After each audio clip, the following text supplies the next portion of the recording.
எல்ஐசியின் முகப்பு பக்கத்தை ஹிந்தியில் மாற்றி மீண்டும் ஆங்கிலத்தில் மாற்றப்பட்டிருக்கிறது. தொழில்நுட்ப சிக்கல் காரணமாக ஹிந்தி மொழியில் மாற்றப்பட்டதாக எல்ஐசி தரப்பில் இருந்து விளக்கம் தெரிவிக்கப்பட்டிருக்கிறது. பயனாளர்களுக்கு ஏற்பட்ட இடையூறுக்கு வருத்தம் தெரிவிப்பதாகவும் எல்ஐசி தரப்பில் தெரிவிக்கப்பட்டிருக்கிறது. கூடுதல் விவரங்களோடு சிறப்பு செய்தியாளர் யோகேஸ்வரன் இணைகிறார். வணக்கம் யோகேஸ்வரன், விவரம். மத்திய அரசின் கீழ் இருக்கக்கூடிய மிகப்பெரிய பொது துறை நிறுவனங்களில் ஒன்றான LIC, life insurance corporation of India என்று அழைப்பார்கள்.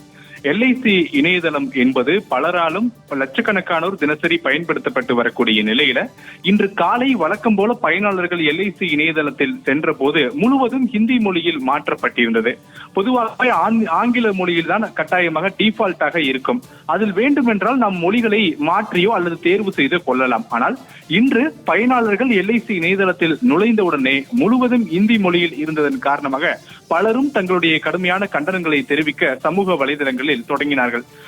பயனாளர்களை தொடங்கி அரசியல் கட்சிகளின் தலைவர்களும் எல்ஐசி இணையதளம் ஹிந்தி மொழியில் மாற்றப்பட்டதற்கு இது மொழி திணிப்பு என்று தெரிவித்து பலரும் கண்டனம் தெரிவித்து வந்த நிலையில தற்போது முழுவதுமாக ஆங்கில மொழியில் எல்ஐசி இணையதளம் மாற்றப்பட்டிருக்கக்கூடிய நிலையில் அது குறித்து எல்ஐசி நிறுவனம் தரப்பிலிருந்து விளக்கம் என்பது அளிக்கப்பட்டிருக்கிறது. அந்த விளக்கத்துல சில தொழில்நுட்ப சிக்கல்கள் காரணமாகவே இணையதளத்துல மொழி மாற்றம் என்பது செய்யப்பட்டிருக்கிறது.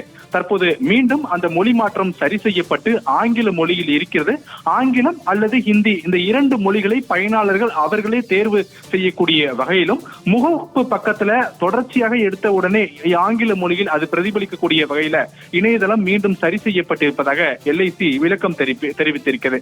அதே நேரத்துல காலையிலிருந்து பயனாளர்களுக்கு ஏற்பட்டிருக்கக்கூடிய இடையூறுக்கு தங்களுடைய வருத்தத்தை தெரிவித்துக் கொள்வதாகவும் எல்ஐசி நிறுவனம் தரப்பிலிருந்து இந்த அதிகாரப்பூர்வ விளக்கம் என்பது அவர்களுடைய எக்ஸ் வலைதள பக்கத்துல தெரிவிக்கப்பட்டிருக்கிறது.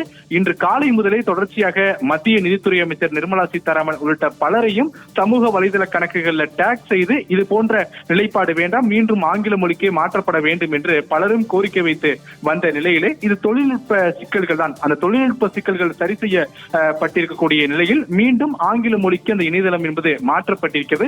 இருப்பினும் பயனாளர்கள் அடைந்த சிரமத்திற்கு தங்களுடைய வருத்தத்தை தெரிவித்துக் கொள்வதாக எல்ஐசி நிர்வாகம் தரப்பில் இந்த விளக்கம் என்பது கொடுக்கப்பட்டிருக்கிறது. மாலதி, எல்ஐசியின் மொழி மாற்ற விவகாரம் தொடர்பான கூடுதல் விவரங்களோடு இணைந்தமைக்கு நன்றி யோகேஸ்வரன்.